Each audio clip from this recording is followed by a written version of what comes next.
Coming to paperback and e-readers everywhere, E-Steam Horror of the Hyena Woman. Hell's aspiring angel takes on a wicked werewoman in this action-packed all-new E-Steam series adventure.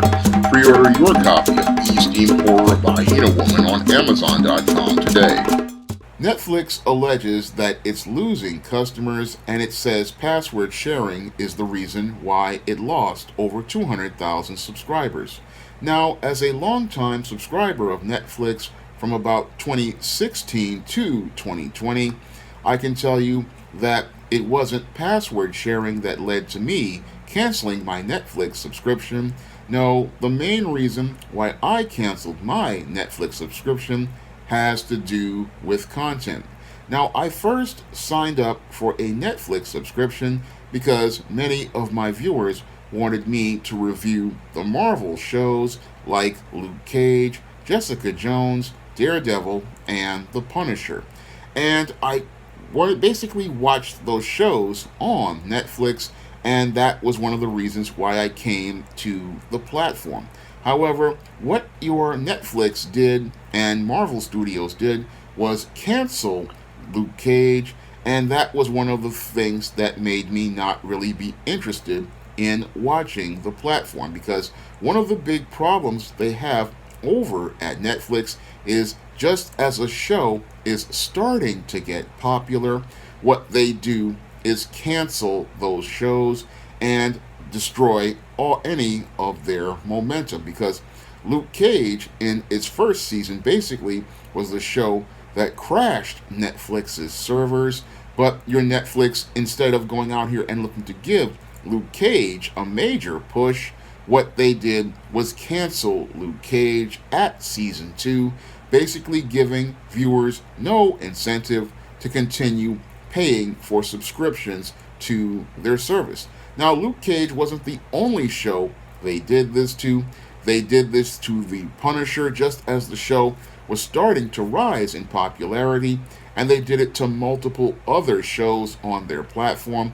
And each show that was starting to grow and build a following, your Netflix would go out here and actively cancel that show before it could go out here and reach its peak and actualize its potential as related to story.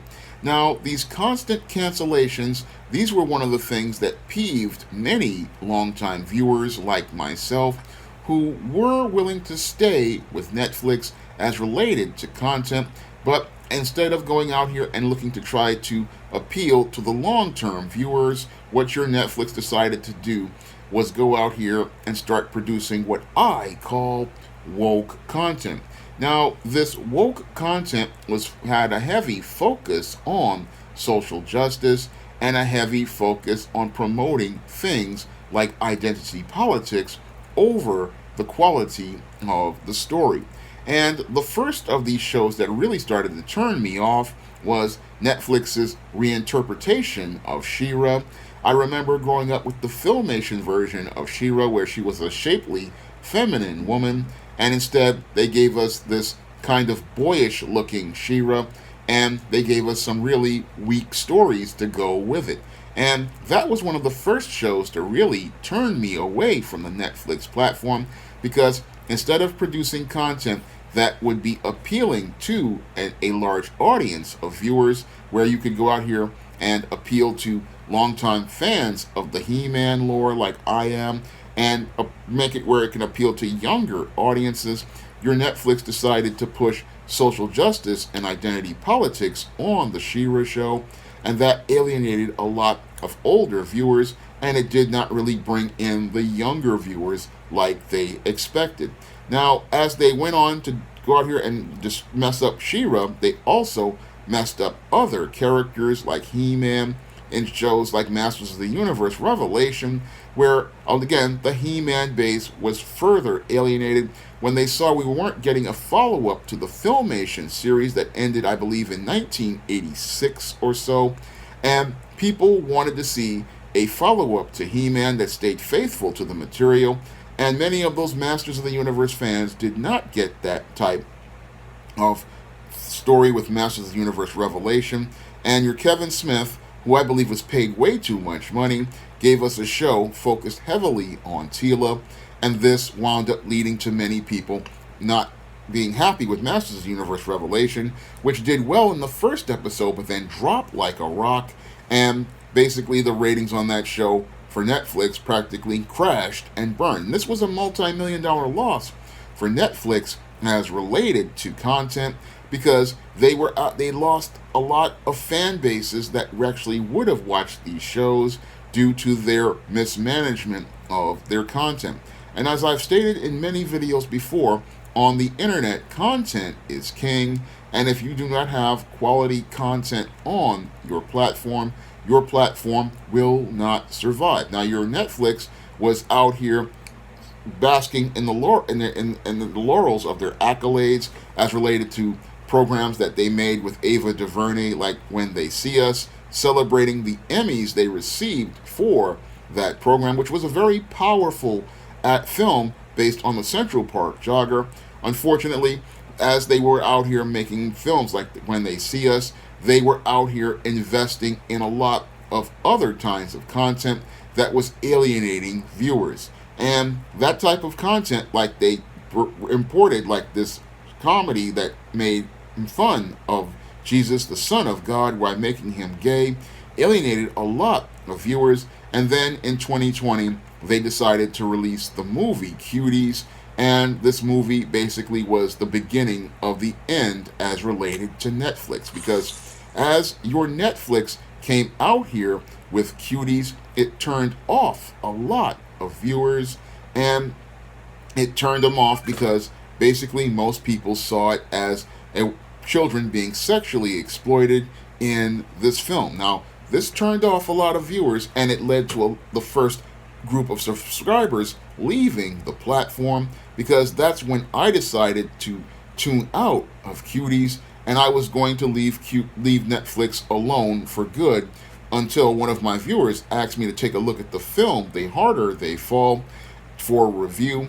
And I took a look at the film, bought a 1-month subscription, and when I took a look at after The Harder They Fall and saw how woke it was with its social justice narratives and no accurate research, that was the thing that made me just say I should have stayed away from Netflix. And as I had this subscription over the course of a month, there was no content on Netflix worth watching, and there was nothing on that platform that I would go out here and actively recommend to anyone, because as I tried to sit through Fear Street, because one of my viewers said that Kiana Martiero would make a great Matilda Crowley, and I wanted to gauge her performance, and she was a good actress, but that content was just unwatchable to me. And then I sat through Halle Berry's Bruised, which was an absolutely terrible film filled with identity politics, and everything on there either was what people would call woke SJW content, far left content, and there was no balance to the content. Everything was about pushing some sort of agenda, and it wasn't even good quality storytelling at all. I mean, many of the films they had on there, like Halle Berry's Bruised, were absolutely terrible, and some, like Fear Street, were done in because there was too much identity politics over storytelling, and that's what makes Netflix hard to watch these days.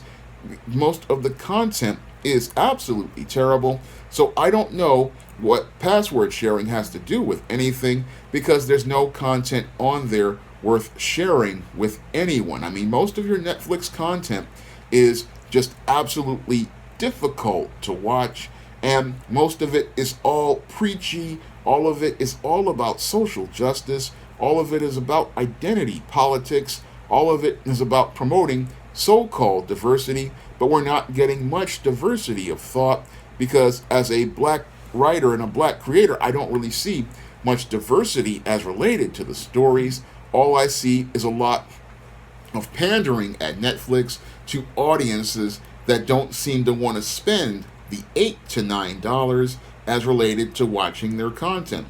Now, your Netflix still thinks it has high value because they went out here raising their prices as related to the drop-off from viewers, but going out here and raising prices for terrible content gives people less incentive to go out here and watch Netflix content.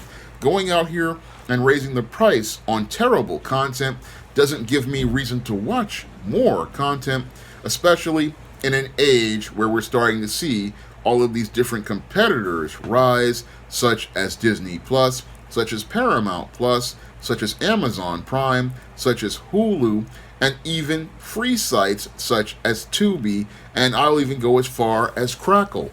You can go to any of these other sites and see lots of great content, and that content is far more compelling to viewers than the content Netflix originally produced on its platform. The content that Netflix produces as original content these days is basically unwatchable, and as I see it, they're spending way too much money on content that doesn't appeal to viewers, and then they go out here and cancel content that possibly could go out here and get viewers, like the upcoming Bone Show that they spent all of this money on for its animation division.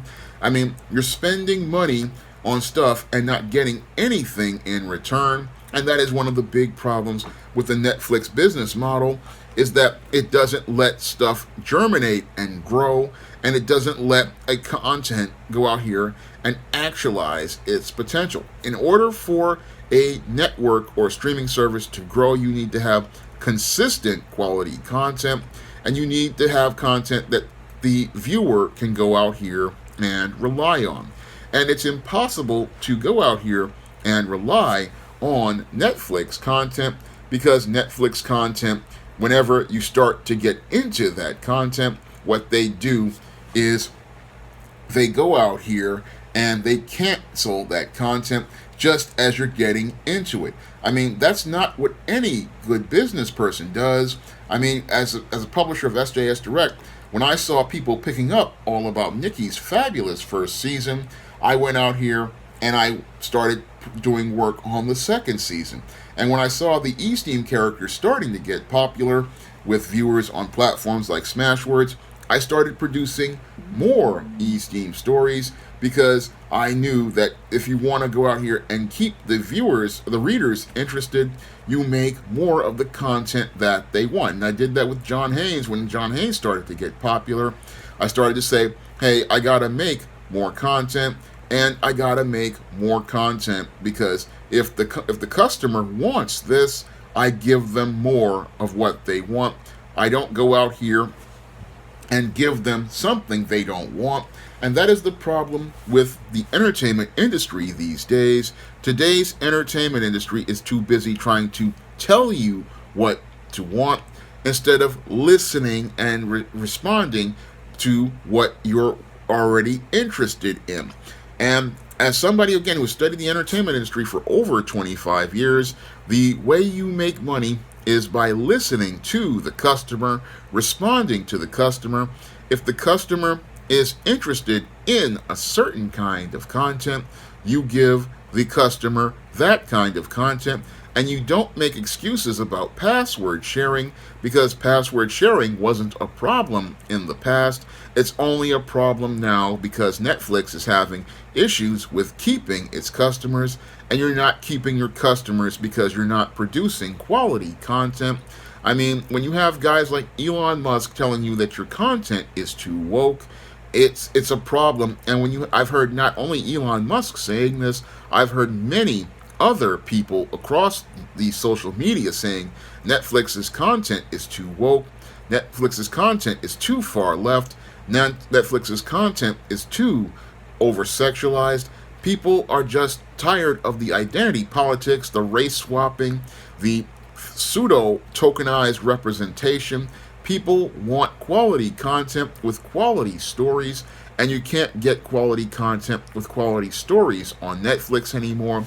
So that's why many viewers are not out here watching Netflix anymore, because there's no reason to go out here and watch your Netflix at this point anymore. So people look at Netflix and they're saying, look, here's something that's costing me $8 to $12 these days, and with it costing $8 to $12, there's other things they can go out here and spend money on. So people are saying, look, I can go out here and buy some food for my family these days with all of this inflation going on, and that $8 to $14 can be used for a meal instead of going out here to Netflix and chill, because Netflix has left people cold. And because Netflix has left people cold, people have no incentive to keep watching Netflix, because there's nothing on there worth watching. And if there's nothing on there worth watching, then the viewers have no reason to care. And again, it goes back to what I learned in screenwriting, the third critical question: why should we care?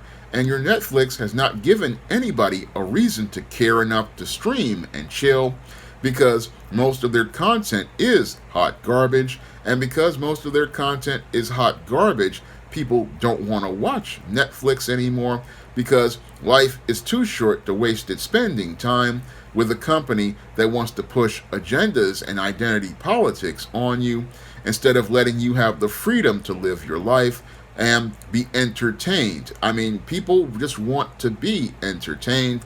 They want an escape. And sadly, Netflix isn't giving you an escape.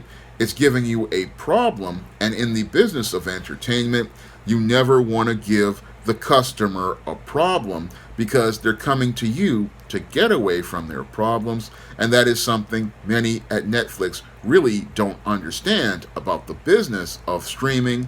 You are an entertainment provider, and your job is to entertain the customer, because the customer is coming to you for entertainment. And if you're not willing to give them entertainment, then they are not going to enter your streaming portal. No, they're going to leave, and they're going to leave and take their money with them. Now, if you want to pick up some of my positive black fiction on the SJS Direct imprint, like the ISIS series, the E-Steam series, the John Hayes series, and the books of the Spinsterella trilogy, and my screenplay books all about Marilyn and all about Nikki, you can find all of that content on Amazon.com in paperback and Kindle format. You can also find it on Smashwords, the iBook Store, and Google Play. And if you want to see me make more videos like this, you can donate to my Patreon, my PayPal, or my Cash App by clicking the links in the description box. That's all I have to say for this video. You can comment, rate, and subscribe. Now available in paperback and e-readers, ISIS Legacy. Sorority secrets of the goddess next door are revealed in this all-new ISIS series adventure. Get ISIS Legacy in paperback and e-readers at online booksellers everywhere.